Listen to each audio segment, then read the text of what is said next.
Saúde a amada igreja na graça e na paz do Senhor Jesus, amém? Irmãos, que bênção poder estar aqui com os amados, podermos compartilhar da palavra do Senhor, podermos ser edificados pela comunhão, pela interação. Louvo muito a Deus pela vida do reverendo Hélio e sua família, que nos acolheu tão bem, né? Vou voltar um pouquinho mais gordo, porque de fato, a carne estava suculenta, reverendo. Muito bom mesmo, a gente fica muito feliz por essa hospitalidade maravilhosa. Daria até uma sugestão, né? Faça o convite todo ano, para que a gente possa estar aqui novamente, em nome de Jesus, já ser o preletor oficial do encontro de casais. Que bênção, né, irmão? A gente poder estar aqui junto com os amados irmãos, dessa maneira, transmitindo, pregando a palavra do Senhor. Eu venho de uma cidade chamada Porangatu. Deixa eu ver aqui.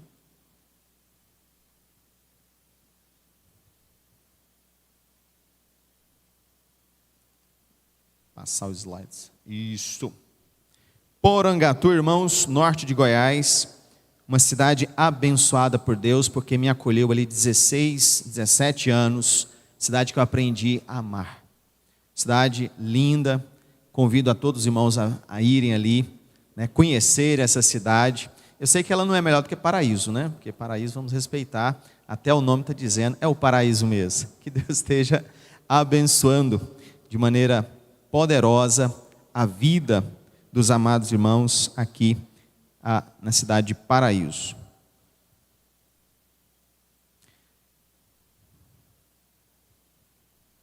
Minha família, minha esposa Rejane, o maior é o Arthur Henrique. E os dois ali menores é o Guilherme e a Esther. São nossa família, irmãos, que Deus me deu, bênção de Deus.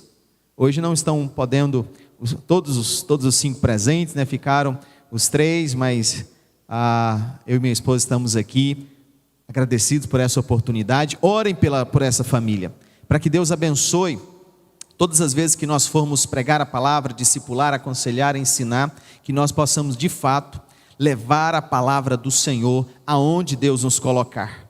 Nossa igreja completa agora, esse mês de junho, 22 anos de organização. É novinha, pequena, né? Ainda está crescendo. Ainda estamos lutando para trabalhar, para melhorar em todos os sentidos, em todas as formas. Deus nos abençoou, conseguimos fazer quase um templo novo, né? Ali para os amados irmãos, um templo especial com um refeitório, investindo realmente na obra do Senhor, tentando fazer o melhor na obra do Senhor.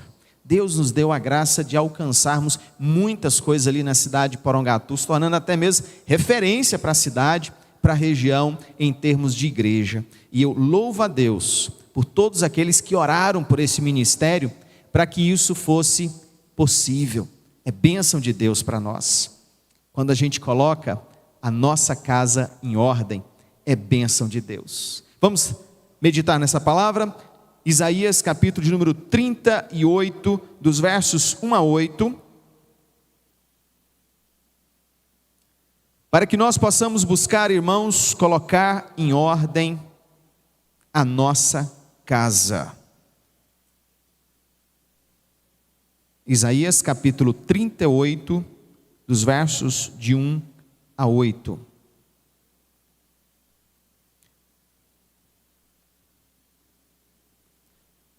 Diz assim a palavra do Senhor. Peço por gentileza, os irmãos que encontraram, se coloquem em pé, para que nós possamos ler o texto sagrado. Naqueles dias, Ezequias adoeceu de uma enfermidade mortal. Veio ter com ele o profeta Isaías, filho de Amós, e lhe disse: assim diz o Senhor, põe em ordem a tua casa, porque morrerás e não viverás. Então virou Ezequias o rosto para a parede e orou ao Senhor e disse: lembra-te, Senhor, peço-te, de que andei diante de ti com fidelidade, com inteireza de coração e fiz o que era reto aos teus olhos. E chorou muitíssimo. Então veio a palavra do Senhor a Isaías dizendo: vai e diz a Ezequias: Assim diz o Senhor, o Deus de Davi, teu pai: ouvi a tua oração e vi as tuas lágrimas. Acrescentarei, pois, aos teus dias 15 anos. Livrar-te-ei das mãos do rei da Síria, a ti e a esta cidade. Defenderei esta cidade. Ser-te-á isto da parte do Senhor como sinal de que o Senhor cumprirá esta palavra que falou. Eis que farei retroceder 10 graus a sombra lançada pelo sol declinante no relógio de Acás. Assim retrocedeu o sol os 10 graus que já havia declinado. Aleluia. Feche seus olhos mais uma vez. Pai, nós pedimos a Deus que a tua palavra venha impactar o nosso coração, a Deus, para a honra e para a glória do teu nome, a Deus. Tira tudo aquilo que atrapalha. Usa o teu servo, Pai, como nós oramos, em nome de Jesus. Amém. Podeis se sentar, meus queridos. Amados irmãos, se você tivesse a oportunidade de dar um importante conselho ao teu filho, qual conselho você daria? Se você tivesse, talvez fosse a última oportunidade para você orientá-lo na vida, o que você diria? Nos chama a atenção, irmãos, lá em 1 Reis, capítulo 2, quando o rei Davi já está velho, já está cansado e está morrendo. Ele chama Salomão, que estaria herdando o seu trono. Salomão entra à sua presença e então Davi diz a Salomão: olha, eu estou morrendo, coragem e ser homem. Foi esse o conselho que Davi deu para Salomão: coragem e ser homem. Ontem nós falamos aqui sobre sermos homens de verdade, olhando para o conselho de Jetro, para Moisés. Chame homens capazes, Moisés, homens de verdade para pastorear e cuidar do reino, da nação de Israel, e por que não dizer da igreja, homens de verdade. E o rei Davi então, olhando para o seu filho já no leito de morte, diz: ser homem. Será que Salomão não era homem? Será que Salomão tinha alguma dificuldade com o seu gênero masculino? Cremos que não, não era essa a questão.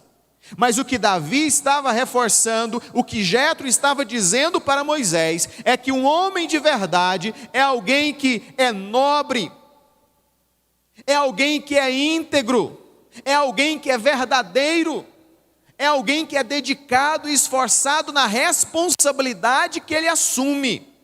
Como Moisés ali, como aqueles homens que iriam trabalhar junto com Moisés, como Salomão, que seria o rei de Israel, que fosse íntegro, correto e verdadeiro. Por isso, meus amados irmãos, quando nós olhamos para essa história contada aqui pelo profeta Isaías, você encontra ela também no livro de Reis, no livro de Crônicas, mas o profeta Isaías narra esse encontro especial com o rei Ezequias, onde ele teve que levar uma notícia terrível: põe em ordem a tua casa, porque morrerás. Olha que notícia avassaladora na vida do rei Ezequias. Naquele momento o rei Ezequias se derrama em choro, em lágrimas, clama ao Senhor e diz: Senhor, tem misericórdia, Senhor, oferece-me uma oportunidade para que eu possa fazer e ser diferente.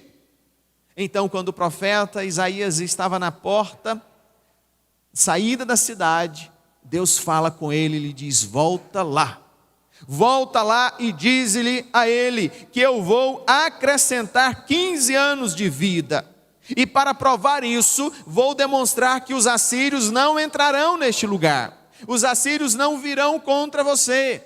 E mais, o relógio de Acás, você conhece? Como se fosse um obelisco grande, levantado numa área, num pátio enorme, e ali a sombra projetava no chão, indicava as horas.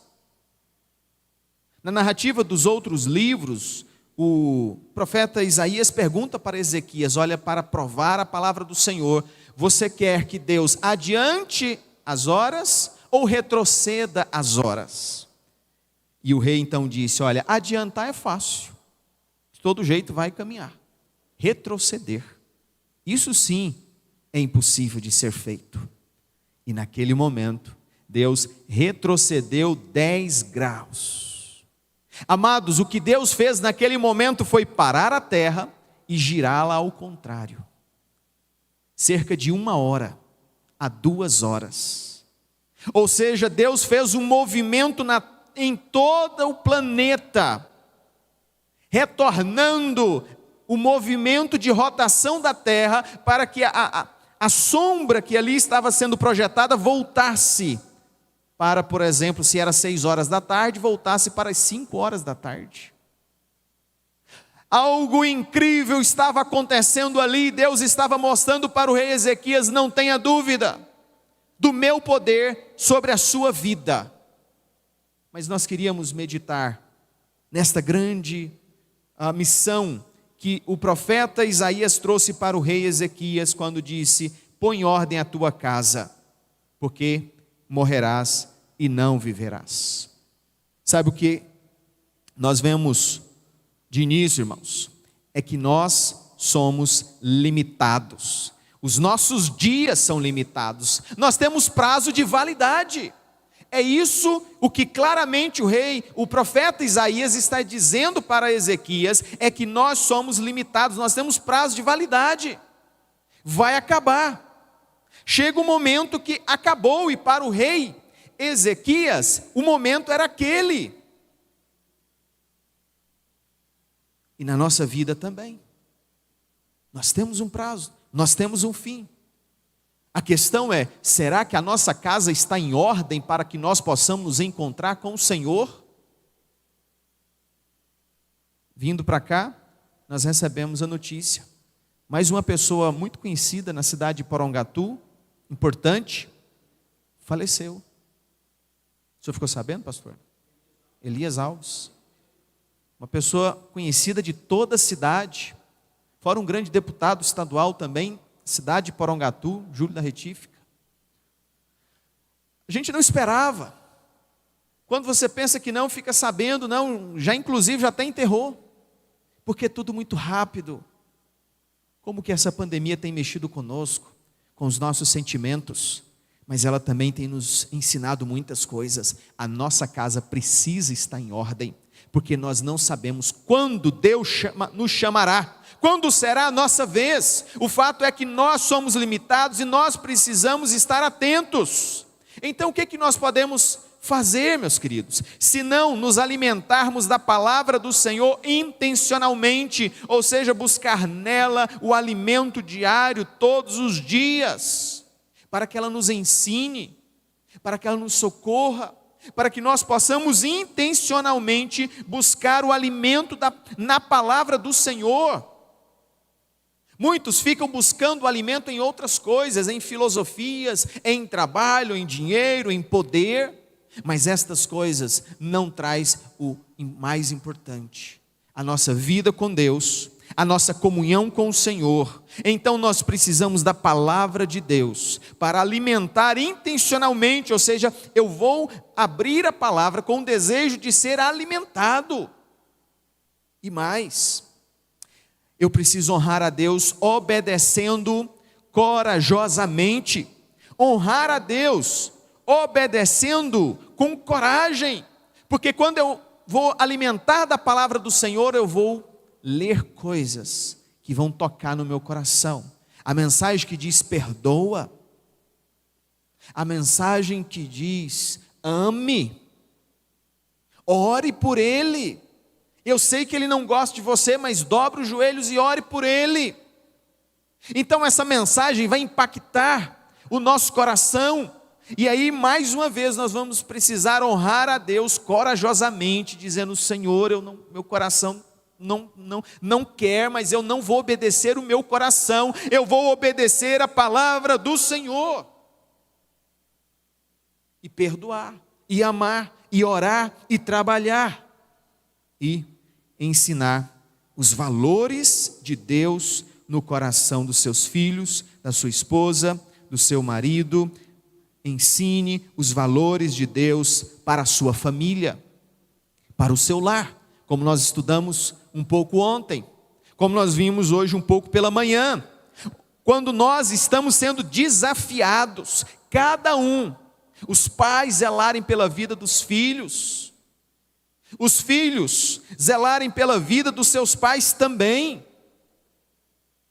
ensiná-los a ouvir a palavra do Senhor, a ter o desejo de memorizar a palavra, de decorar a palavra, como diz o Salmo 119, guardar no coração a palavra do Senhor. Então eu preciso buscar nessa palavra intencionalmente tudo o que é necessário para que eu consiga entender que os meus dias são limitados e que a minha casa precisa estar em ordem.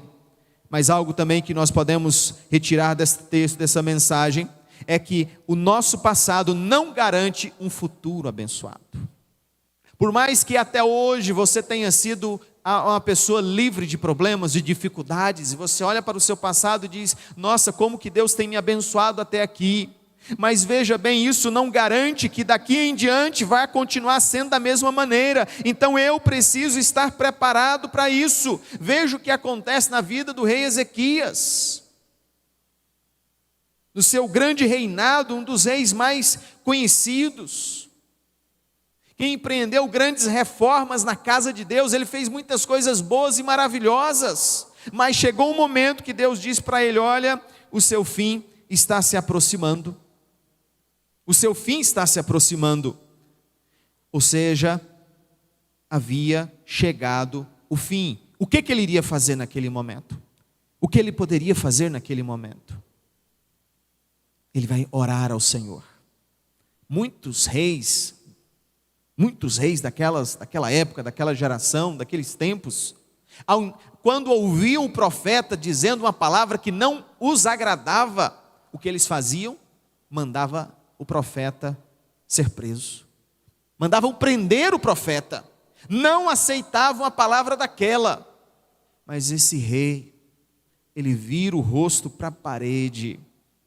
Ele não quer comprar briga com o profeta, ele não quer comprar briga com Deus, pelo contrário, ele se quebranta na presença do Senhor, porque ao Senhor pertence o nosso futuro, ao Senhor pertence a nossa vida, meus queridos.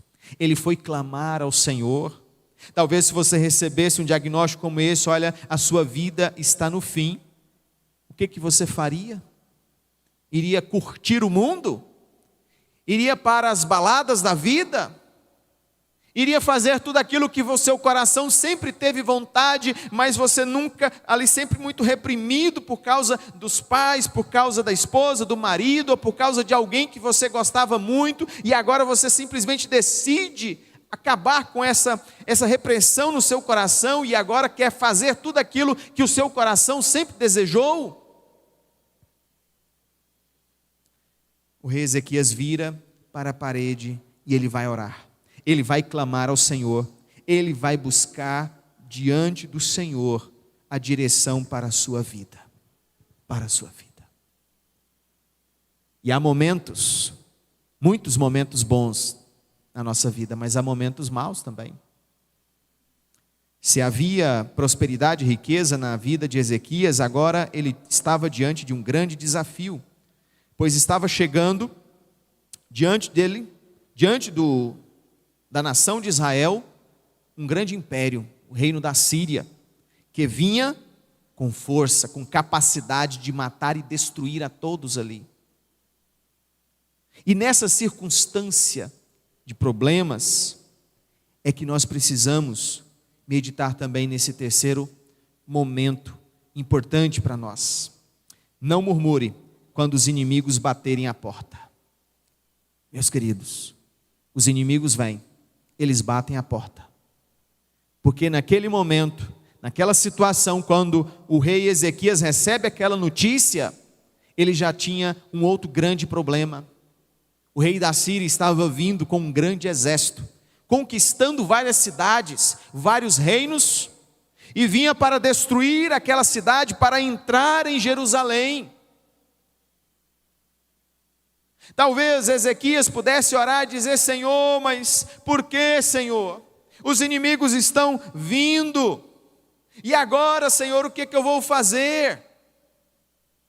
Sabe aqueles momentos que está difícil, está complicado, e você só recebe notícia ruim? Parece que você amanheceu o dia para receber notícias ruins. E naquele momento, naquele instante, o seu coração fica apertado. O seu coração fica sem entender, até que Deus traz ao seu coração a palavra do Senhor, como em Romanos capítulo 8, versículo 28, que diz que todas as coisas cooperam para o bem daqueles que amam a Deus.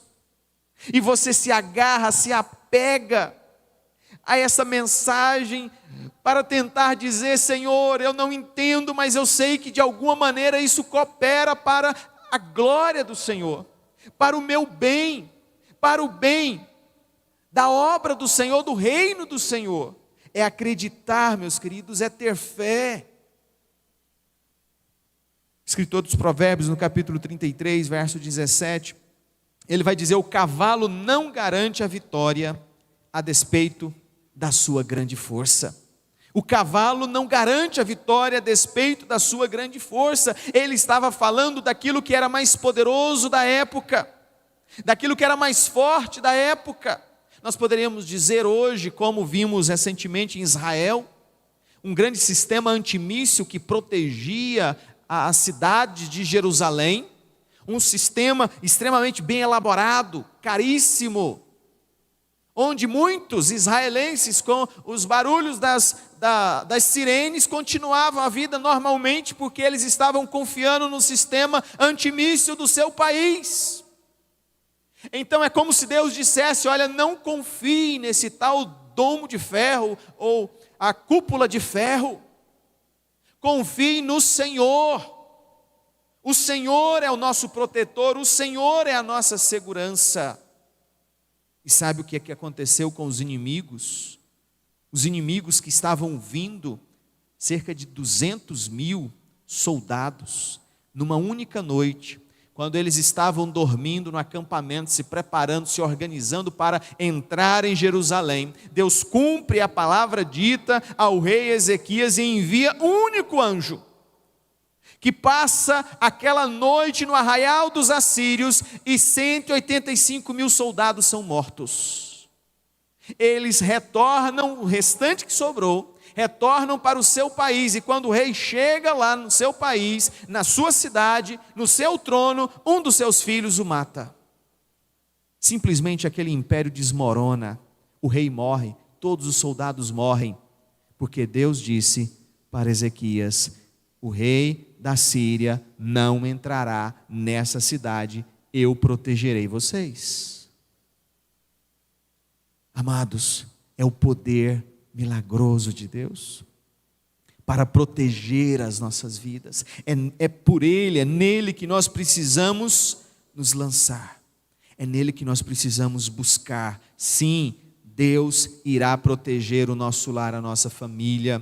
Por isso, não murmure quando os inimigos baterem a porta. Deus tem um propósito para tudo o que está acontecendo. E mais, último ponto: se desvie das tentações sutis. Elas vêm, elas chegam. Parece que agora está tudo em paz, mas vêm as tentações sutis que são perigosas.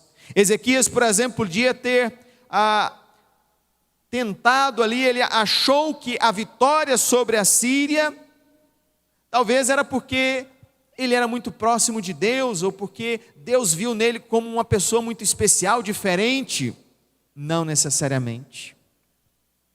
Deus foi misericordioso com Ezequias, lhe deu prosperidade, e lá no capítulo 39, nos é narrado que a embaixada da Babilônia, alguns homens poderosos da Babilônia, num lugar muito longínquo, eles vão até Jerusalém, e Ezequias abre as portas para aqueles homens, mostra todo o palácio, todas as coisas, e depois o profeta Isaías vai visitá-lo e diz: tais e tais homens estiveram aqui?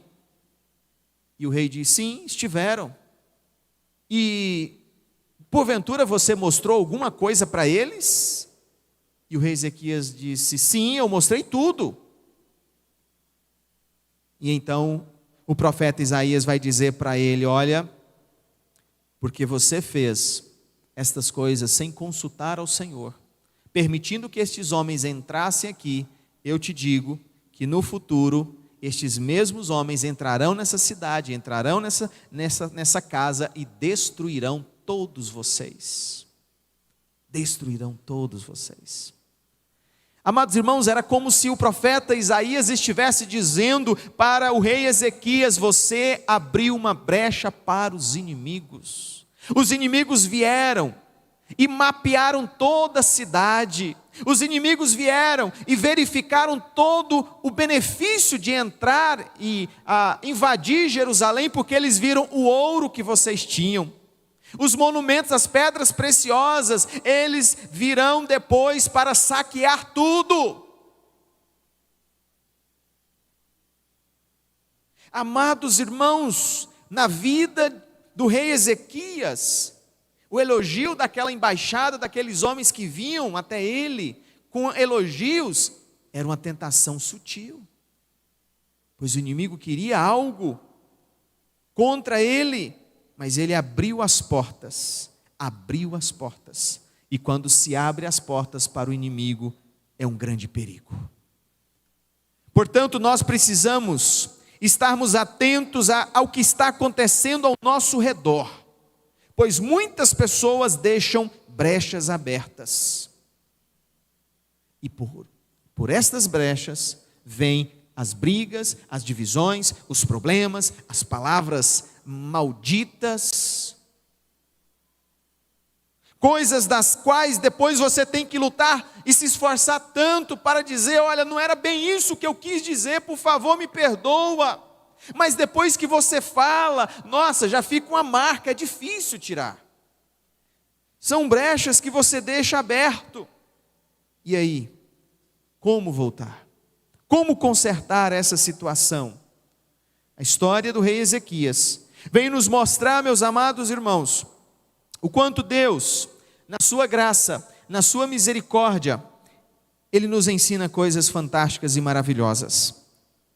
E nós precisamos aprender, estar atento com o que aconteceu no passado, para olharmos o que está acontecendo hoje. E eu gostaria de, mais uma vez, para finalizarmos, convidá-lo a abrir a sua Bíblia no Salmo de número 32. Salmo de número 32, no versículo 8. Quando Davi havia matado o seu melhor amigo, um dos amigos dele, Urias. Davi ficou com a esposa daquele homem. O filho que nasceu daquela relação faleceu. Meus amados irmãos, Davi estava sendo moído de todas as formas. O Salmo 32, ele vai relatar estas coisas. Mas lá no versículo de número 8, ele fala de um encontro especial que ele teve com Deus. Onde Deus chegou para ele e diz: instruir-te-ei e te ensinarei o caminho que deves seguir. E sob as minhas vistas te darei conselho. Ele está se referindo à forma como ele foi abordado por Deus. Davi, você quer caminhar comigo? Pois saiba que eu estou disposto a te instruir, a te conduzir sob as minhas vistas, a te dar a direção, a dizer: olha, este o caminho, andai por ele. Mas eu te digo, não seja um jumento, Davi. Parece um pouco forte, mas o versículo 9, é isso que está dizendo: olha, não sejas como cavalo a mula sem entendimento, os quais com freios e cabrestos são dominados, de outra sorte não te obedecem. Aprenda a ouvir, ande comigo, não seja como um animal irracional, aproveite a oportunidade que eu estou te dando. E hoje, mais uma vez, meus queridos, nós temos essa oportunidade de sermos homens de verdades, mulheres santas, filhos que honram seus pais, servos do Senhor comprometidos com a palavra do Senhor. Eu preciso resolver no meu coração que a minha casa precisa estar em ordem, que a minha vida precisa estar em ordem. Se coloque em pé neste momento. Eu quero orar pela sua vida, orar pelo meu lar, pela minha casa. Eu quero orar pelo seu lar, pela sua casa, para que Deus te abençoe poderosamente, no nome de Jesus. Feche os seus olhos neste momento. Deus amado e Deus todo-poderoso, Pai, muito obrigado, Senhor, pela tua graça, pela tua misericórdia, meu Pai. Deus, em nome de Jesus, ó Deus, eu te louvo, ó Pai, te agradeço, Senhor, porque és tu, ó Pai, aquele que nos dá essa oportunidade de ouvir esta palavra e a sermos desafiados, ó Pai, como Ezequias foi desafiado, Senhor.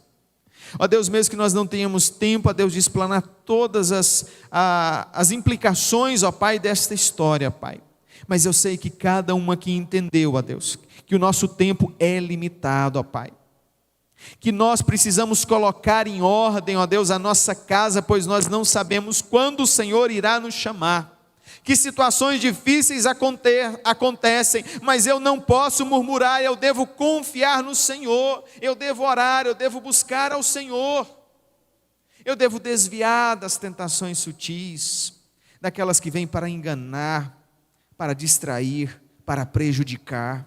Deus, em nome de Jesus, tem misericórdia, Deus amado e Deus todo-poderoso. Abençoe o teu povo que aqui está, ó Deus. Quando nós iremos participar da ceia do Senhor, ó Pai, que nós possamos, ó Deus, buscar, ó Deus, esse entendimento e essa compreensão e amar ao Senhor verdadeiramente, por essa grande obra, por este grande amor do Senhor. Em nome de Jesus, nos ajude hoje para todo sempre. Amém.